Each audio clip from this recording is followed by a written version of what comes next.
अपने आप में एक अद्भुत है। और जब इस अद्भुत पहचान हो जाती है तो इंसान हर फील्ड में अपने आप को आगे अग्रसर कर पाता है। नमस्कार, मैं राजेश और आप देख रहे हैं न्यूज़ 365। आज हमारे साथ ब्रह्मा कुमारी के लक्ष्मी कुमारी जी हैं और हम इनसे जानने की कोशिश करेंगे कि ये ब्रह्मा कुमारी में क्या लोगों को समझाते हैं और क्या इनका बेनिफिट होता है। लोग आज आध्यात्मिक से कोसों दूर होते जा रहे हैं, लेकिन ये उनको समझा करके, उनको सिखा करके और अपने ओर लाते हैं और अध्यात्म की ओर जोड़ने की कोशिश करते हैं, जिससे कि उनका जीवन बड़ा सुखमय और सुंदर तरीके से जीवन जी सके। हम जुड़ते अभी जो हमारे साथ जुड़ रही है, हम जानने की कोशिश करते हैं कि क्या आखिर बताते हैं जो मुड़ जाते हैं। स्वागत है आपको हमारे चैनल न्यूज़ 365 में। तो एक बात हमको बताइए कि ब्रह्मा कुमारी क्या है जो लोग अक्सर इसके तरफ अट्रैक्ट हो जाते हैं, खिंचाव महसूस करते हैं। ब्रह्मा कुमारी से एक ऐसा प्लेटफॉर्म है जहाँ पे हम अपने अंदर की आंतरिक शक्तियों को हमें पहचानने की शिक्षाएं मिलती हैं, ज्ञान मिलती हैं। ऐसे तो हम सब परमात्मा की बनाई हुई बहुत ही दिव्य शक्ति हैं, बट हम अपने आप से अभी तक रूबरू नहीं हो पाए हैं। जो भी हम लोगों को शिक्षाएं मिली स्कूल कॉलेजों में, हमने जो भी लिया, हमें बाहरी दुनिया का तो ज्ञान मिला, बहुत सारे विषय का ज्ञान मिला, लेकिन अपने आप का ही ज्ञान नहीं मिला, जिसकी वजह से हम खुद को ही नहीं पहचान पा रहे हैं। कहने का भाव है कि हम खुद से ही रूबरू नहीं हैं और इसकी वजह से हम हर फील्ड में अपने आप को कमजोर महसूस करते हैं और हम आगे बढ़ नहीं पाते हैं। तो ब्रह्मा कुमारी जी एक ऐसा प्लेटफॉर्म है जो हमें एक आध्यात्म से जुड़ती है और आध्यात्मिक के द्वारा हम अपने शक्तियों से रूबरू होते हैं, हमें अपनी खुद की पहचान मिलती है और ये पहचान जो है अपने आप में एक अद्भुत है। और जब इस अद्भुत पहचान हो जाती है तो इंसान हर फील्ड में अपने आप को आगे अग्रसर कर पाता है। एक समय था कि अध्यात्म लोगों के दिलो दिमाग में छाया होता था, लेकिन आज का जो मॉडर्नाइज जीवन है और जो लोग अभी आधुनिकता में जो पड़े हुए हैं, उसमें अभी अध्यात्म से कोसों दूर हो रहे हैं। क्या कारण मानते हैं आप? इसका कारण है कि जैसे कि मैंने पहले ही कहा कि एक तो लोग आध्यात्म के डेफिनेशन को ठीक से समझ नहीं पा रहे, क्योंकि आध्यात्म को डिफाइन करने वाले अलग अलग तरह के लोग हुए और जैसे कोई भी व्यक्ति किसी में है लेकिन वो आध्यात्म की डेप्थ को अगर समझा ही नहीं है तो फिर भौतिक को ज़्यादा अहमियत देने लगा है। क्योंकि भौतिक चीज़ें एक ऐसी हैं जो कि तुरंत, जैसे एलोपैथी दवाई का रिजल्ट क्या होता है, हमें तुरंत मिलता है, और आयुर्वेदिक दवाई का थोड़ा सा हमें पेशेंस रखना होता है, वो अंदर से आपको क्योर करता है ना, लेकिन थोड़ा आपको उसके लिए पेशेंस चाहिए। तो आध्यात्म भी एक ऐसी चीज है जो हमें अंदर से क्योर करेगा, बट उसके लिए हमें पेशेंस चाहिए। तो लोग भौतिकता की ओर इमीडिएटली लोगों को रिजल्ट चाहिए होता है, इसलिए भौतिकता की ओर ज्यादा अग्रसर हो रहे हैं और आध्यात्म को लोग छोड़ते जा रहे हैं। और जिसकी रिजल्ट है कि आज लोगों के जीवन में कहने को तो लग्जरी लाइफ है, लेकिन वो अंदर से पावरलेस, वैल्यूलेस होता जा रहा है, जिससे अंदर की जो सुख शांति वाला जीवन, जो एक हैप्पी लाइफ होनी चाहिए, वो महसूस नहीं हो रहा है ना। आज के समय में कहीं न कहीं इंसान जो है अपना बिजी लाइफ जीवन जी रहा है, वास्तविक जीवन से कोसों दूर है, वो बिजी रह रहा है, किसी न किसी वर्क में बिजी है, किसी न किसी तरीके के समस्या में घिरे हुए। अध्यात्म उसको कैसे वो अपने ओर खींचता है, या फिर अध्यात्म करने से वो टेंशन को कैसे दूर कर सकता है? लोगों में जो आज एक होड़ वाली लाइफ है, कंपटीशन वाली लाइफ सभी लोग जी रहे हैं और इतनी कॉम्पिटिटिव होने की वजह से वो एक ठीक है, हमारे जीवन में जैसे बोला जाता है रोटी कपड़ा मकान, तो रोटी कपड़ा मकान ये हमारी नीड है और उसको, लेकिन उससे भी जरूरी हमारी जो है वो अंदर की सुख शांति आनंद वाला जीवन, हर व्यक्ति को ये चाहिए। आज ऐसा वर्तमान समय आप ये नहीं कह सकते कि कोई भूखे मर रहा है या किसी के बदन में कपड़े नहीं हैं या फिर किसी के में छत नहीं है, लेकिन अगर आज आप मैक्सिमम अगर आप समाज में एक सर्वे करें तो आपको लोगों के जीवन में ये दिखेगा कि कहने को बड़ी बड़ी इमारतें हैं, लग्जरी गाड़ियां हैं, फैमिली सब कुछ, लेकिन अगर कुछ नहीं है तो उसके जीवन में सुख नहीं है, शांति नहीं है, आनंद नहीं है। और ये सब कहीं ना कहीं एक खोज लोगों में है। आज अगर वो साधन सुविधाओं के पीछे इतना भाग भी रहा है तो उसका इंटेंशन है सुख शांति पाना, न कि वो चीज वस्तुओं के पीछे। लेकिन इसका एक सही प्लेटफॉर्म हमें नहीं मिल पा रहा है, क्योंकि जैसे कि मैंने कहा कि आध्यात्म का डेफिनेशन लोगों ने, उसके जो आध्यात्म को डिफाइन करने वाले लोग या जो उसको एक्सप्लेन करने वाले एक्सप्लेनर हैं, वो अपने अपने तरीके से कर रहे हैं। तो लोगों को लग रहा है कि नहीं, आध्यात्म से जुड़ के हम ये लाइफ जो है इससे हम कटअप हो जाते हैं, हमें सुख शांति नहीं मिलेगा, ऐसा लोगों में मेंटलिटी हो रहा है, इसलिए लोग आध्यात्म से दूर हो रहे हैं। लेकिन मेरा अपना पर्सनली मैं अपना बता चुकी, मैंने आध्यात्म जीवन को 30 साल व्यतीत किया है। तो मैं समझती हूँ कि हैप्पी लाइफ के लिए हमारे जीवन में आध्यात्म का बहुत अहम भूमिका है, और अगर हम आध्यात्म से जुड़ के रहें तो एक भौतिक लाइफ को भी हम इंजॉय कर सकते हैं। आपने अभी बताया कि आपने 30 साल अध्यात्म को दिया है, ये बहुत बड़ी उपलब्धि मानी जाएगी, और आप समाज को एक नए मुकाम तक पहुंचा रहे हैं, और आप एक निस्वार्थ भाव से समाज को सेवा भी कर रहे हैं। तो हम जानने की कोशिश करते हैं कि आखिर कैसे लोग आपके पास आते हैं। बहुत सारे टेंशन दिमाग में रहता है, तो कैसे कैसे लोग आते हैं आपके पास, और उनको क्या निराकरण हो पाता है, संतुष्ट हो पाते हैं आपकी ये अध्यात्म से? बिल्कुल, हमारे यहाँ पे हर तरह से लोग आते हैं जो फैमिली लाइफ से बहुत डिस्टर्ब हैं, फाइनेंशियली आज के डेट में देखा जाए तो, और रिलेशन में भी जो लोग बहुत डिस्टर्ब हैं, या अपने करियर को लेकर के डिस्टर्ब हैं, या हर फील्ड में देखा जाए तो चैलेंजेस तो हैं ही हर एक फील्ड में। और मैं देखती हूँ कि हर तरह से, इवन हमारे यहाँ हर उम्र के, हर वर्ग के, हर जात के, हर वर्ग के लोग आते हैं, और बहुत तरह की समस्याएं लेकर के आते हैं, और उन्हें 100% उन्हें ये आध्यात्म से सॉल्यूशन मिलता है। क्योंकि यहाँ पे लोगों को सिर्फ आध्यात्म से जोड़ना मीन्स जो सुप्रीम पावर परमात्मा है उनसे जब जोड़ते हैं, और जब वो खुद की शक्तियों को पहचानते हैं, तो उन्हें एक नया जीवन भी मिलता है। तो मैं खुद अपने पर्सनल हैंडल की हूँ बहुत सारे डिप्रेशन, जो यंग पर्सन है, एकदम यंगेस्ट लोग जिनकी नई नई शादी हुई कपल हैं, वो डिप्रेशन हो गए हैं किसी ना किसी ऐसी बात को लेकर के, और वो जब हमारे बीच में आए और उन्हें जब एक सत्य ज्ञान मिला, आध्यात्म ज्ञान मिला, एक श्रेष्ठ ज्ञान मिला, और जब वो ये सारी चीज़ें बिना मेडिसिन के वो ठीक हो गए, है ना। जो बहुत सुसाइड करने के लिए ऐसे जो जीवन से हताश निराश होकर के बैठे थे, फैमिली से भी निराश होकर बैठे थे, ऐसी महिलाएं, ऐसी बहनें हमारे यहाँ पे आती हैं, और उन्हें जब आध्यात्म ज्ञान मिलता है तो उनके जीवन में एक नवजीवन एक तरह से काम करता है। मुरझाए जीवन में कहते हैं ना, मुरझाई फूल जान आ जाती है, जीवन आ जाता है। ये आध्यात्म का हमने देखा है, एक बहुत बड़ी रोल आ पाता है लोगों में।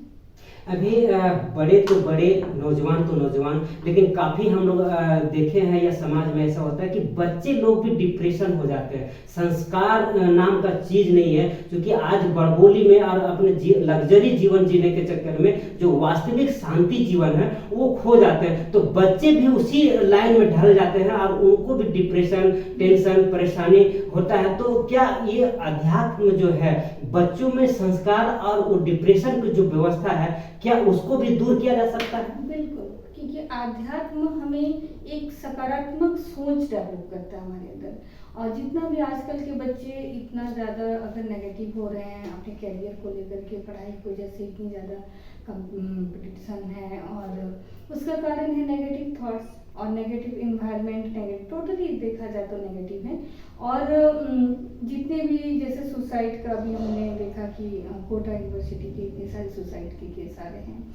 तो इतने कहने को तो एजुकेटेड बच्चे हो रहे हैं, एजुकेशन उनको मिल रही है नो डाउट, बट वो अंदर से पावरलेस हो रहे हैं, उनको कोई पावर नहीं मिल रहा है, इसलिए पावरलेस के साथ साथ वो वैल्यूलेस भी हो रहे हैं। और ये नेगेटिविटी होने की वजह से आज ये सुसाइड के केसेस देखने को मिलते हैं। तो आध्यात्म में इंसान अपनी एक दैवी संस्कारों से जुड़ता है, अपनी शक्तियों से, और उनके अंदर पॉजिटिविटी आती है, जिससे उनके अंदर एक सुसंस्कार जो बोलेंगे, जो हमारी आदि सनातन जो धर्म है, जिससे पहले हमें धर्म से इसीलिए जोड़ा जाता था ताकि लोगों के अंदर एक दैवी संस्कार सुसंस्कारित बन सके।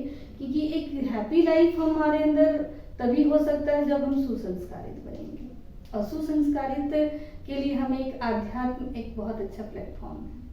अभी आपने बताया कि हमें बचपन में या बचपन से ही अध्यात्म या धर्म को लोग जोड़ा करते थे ताकि उनका संस्कार डेवलप हो सके, धर्म के विषय में जानकर।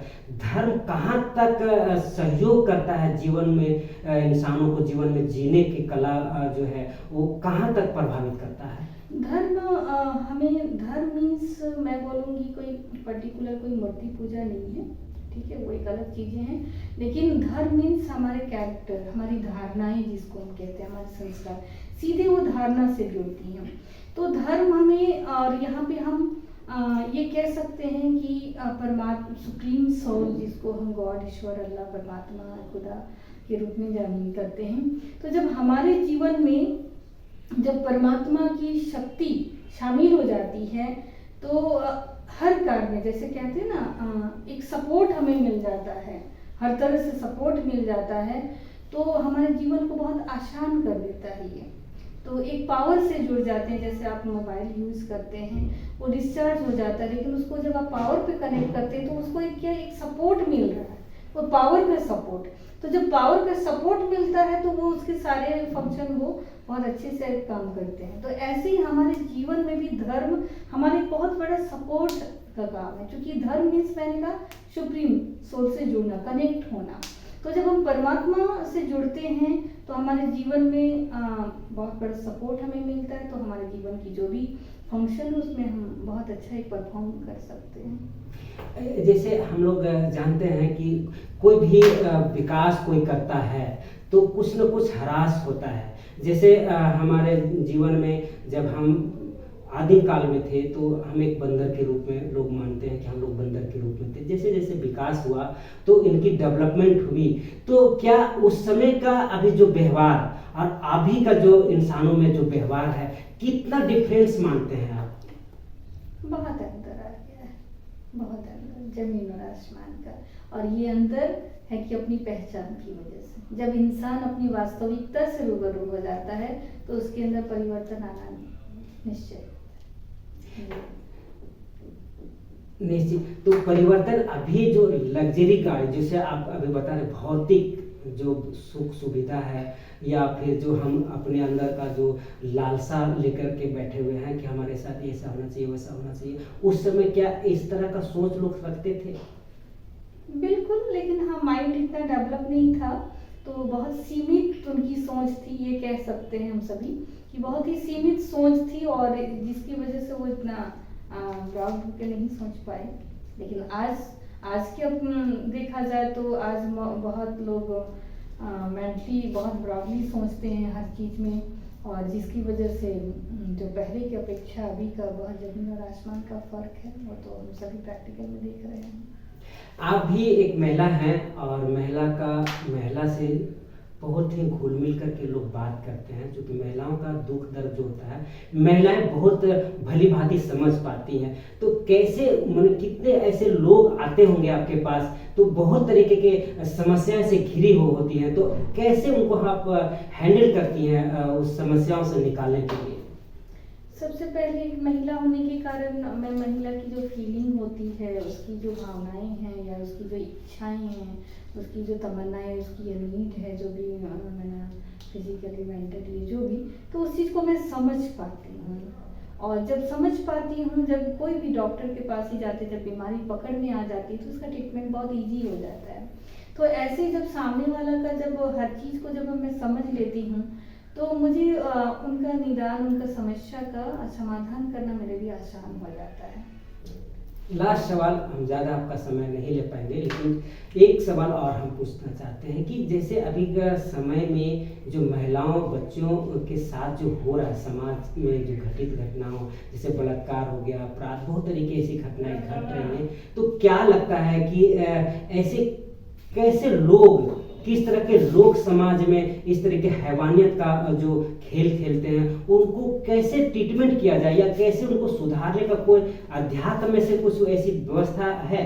बिल्कुल, मैं तो ये कहूँगी कि आध्यात्म ही एक ऐसी व्यवस्था है जिससे लोग ये सारी समस्याओं से निजात पा सकते हैं, क्योंकि आध्यात्म हमें अपने संस्कारों से जोड़ता है। जो मैंने कहा ना, जो परमात्मा की जो हम सभी बनाई हुई दिव्य रचना है, तो हमारे अंदर की जो दिव्यता है वो दिव्यता एक आध्यात्म से ही आता है। और जब आप एक अच्छे कैरेक्टर वाले इंसान बन जाते हैं, अच्छी संस्कार आ जाते हैं आपके अंदर, तो इस तरह के वाहियात काम आप करेंगे ही नहीं।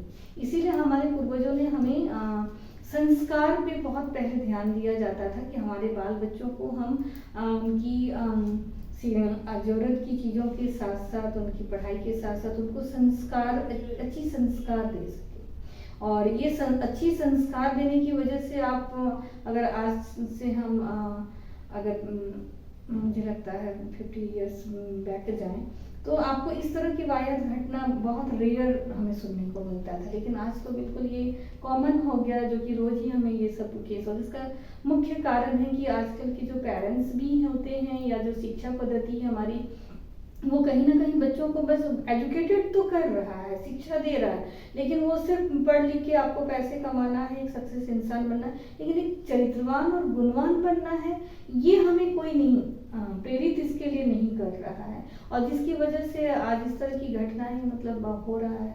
और इंसान को आध्यात्म से दूर रखने का मुझे लगता है ये बहुत बड़ी हमें खमियाजा भरना पड़ रहा है। कहने को तो हम भारत आध्यात्म प्रधान देश में रहते हैं, लेकिन अभी भी हमारे भारतवासी भी आध्यात्म से कोसों दूर हैं और उसका खमियाजा हम सभी झेल रहे हैं। लेकिन फिर भी वो आध्यात्म के महत्व को नहीं समझ रहे हैं। तो हमारा उद्देश्य ही है लोगों को आध्यात्म से जोड़ना, कि आप आध्यात्म से जुड़ी, और ताकि आप एक अच्छे संस्कार वाले अपने बाल बच्चों को अच्छा संस्कार दे सके, आप स्वयं भी एक अच्छे संस्कार वाले इंसान बने और एक अच्छी समाज का हम सब निर्माण कर सकें, जो हम सब की आवश्यकता है। लास्ट सवाल, अब ज़्यादा नहीं लेंगे, लेकिन क्या है कि आप झारखंड वासियों को अभी के समय में जैसे बच्चे बूढ़े जितने भी तरह के लोग होते हैं वो गलत रास्ते में जा रहे हैं, तो क्या संदेश देना चाह रहे हैं उन लड़कियों को जो पढ़ लिख करके भी वो अपने महत्व को नहीं समझ पाती हैं और गलत रास्ते में चल जाती हैं, उनको लिए क्या बोलेंगी? मैं यही बोलूँगी कि भगवान की दी हुई ये जीवन बहुत अनमोल है, बहुत वैल्यूबल लाइफ है, इसको वो यूं ही करके बेकार का जीवन ना जिए। क्योंकि कहा गया है सभी प्राणियों में मनुष्य जीवन श्रेष्ठ प्राणी होता है, तो अपनी इस श्रेष्ठता को वो समझें, अपने जीवन के महत्व को वो समझें। और एजुकेटेड होने का मतलब है कि आप में ज्ञान हो हर चीज़ों का, है ना। तो आप जब अपने जीवन को इस तरह से कॉमन बना के चल रहे हैं, तो इसकी कोई वैल्यू तो है नहीं। आपको जीवन तो बार बार नहीं मिलेगा, और मिलेगा भी तो अगर आपके जीवन में अपने जीवन की महत्व ही नहीं है, तो आप तो फिर जानवर से भी बदतर जीवन। तो अपने जीवन की इम्पोर्टेंस को आपको खुद ही समझना पड़ेगा। और परमात्मा ने तो आपको बहुत सारी शक्तियाँ दी हुई है, लेकिन उसको न्यूट्रलाइज करना तो ये आपका काम है। तो मैं सभी बहनों से यही बोलूँगी कि अपने जीवन को बहुत ही श्रेष्ठ जीवन से जिए। एक कहते हैं ना, शान से जिए, और शान से जीना मतलब एक अच्छे जीवन में परफॉर्म करें। और मौत भी हो तो जैसे मौत के बाद भी लोग हमें याद करें, ऐसा हम कुछ काम करें, और बाकी तो तभी हमारे इस जीवन की सार्थकता होगी। धन्यवाद। तो हमने अभी बातचीत की और हमारे प्रश्नों को बड़ा ही लाजवाब और सुंदर तरीके से जवाब दिए हैं। और इनका कहना है कि अगर सारे समस्याओं का अगर निराकरण है तो अध्यात्म से लोग जुड़े और अपनी सारी परेशानियां, जितनी भी तरह की परेशानियां हैं, उनसे इनका दूर हो सकता है। जैसे कि आप एलोपैथिक लेते हैं तो तुरंत में आपको फायदा करता है, और लेकिन वही अगर मेडिसिन आप आयुर्वेदिक का कर लेते हैं तो धीरे धीरे होता है। तो आप तुरंत की ओर ना जाएं और आपका आयुर्वेदिक का जिस तरह का इलाज होता है उसके तरफ जाए, तो अध्यात्म जो है वही आयुर्वेदिक है। आप उसके तरफ अगर अध्ययन में जाते हैं, उसके तरफ जाते हैं, उनका खिंचाव होता है आपका, तो आपकी सारी परेशानियां, आपकी सारी टेंशन जो है स्वतः समाप्त हो जाएगी और अच्छे फील करेंगे। अभी के समय में जितने तरह के लोग हैं वो सभी काफी टेंशन में जीवन जीते हैं, तो अध्यात्म से जुड़ने से इन सारी परेशानियों का निराकरण होता है और आप इसके माध्यम से आप सब कुछ सुख प्राप्त कर सकते हैं। जितना कि आप पैसा कमाने से सुख नहीं मिलता है, तो अध्यात्म से आपकी सारी सुखों की प्राप्ति होती है। आप लगातार जुड़े रहें न्यूज़ 365 राजेश के साथ।